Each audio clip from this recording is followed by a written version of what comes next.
तो संगवारी हो आज घर में काम ज्यादा रही के वजह से मुकुल ल संभाले के जिम्मेदारी रही से नोनो के। और उमंग निकल के अपन सब्जी ल धर के सब्जी बेचे बर अब चिल्लात रही से सब्जी ले लो। सब्जी ले लो सब्जी।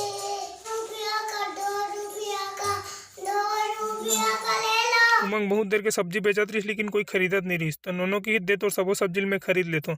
सब्जी खरीदे के बाद उमन बाल्टी में धरलिस कछुआ ला ओकर बाद चल दिस तरिया काबर की और ढीलना रही से पड़ोसी मन बतात रही कि ओकर घर भी कछुआ रही से तो ठंड के वजह से सर्वाइव नहीं कर पाइस काबर दिन भर पानी में डाल के रखे पड़े तो नया घर में शिफ्ट हो रहे तो फिर जगह कंजेस्टेड के कारण ओला ढीले पड़ गए। तो नोनो उमंग बहुत खुश रही से ओकर पापा ह तरिया के नजदीक में रख दी से कछुआ मन ला।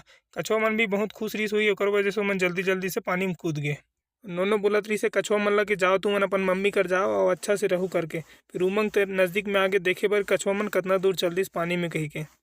तो संगवारी हो मोर वीडियो आप मन ला कैसे लागथे कमेंट में जरूर बताहू और फीडबैक दूहू। तब तक के लिए राम राम जय जोहार।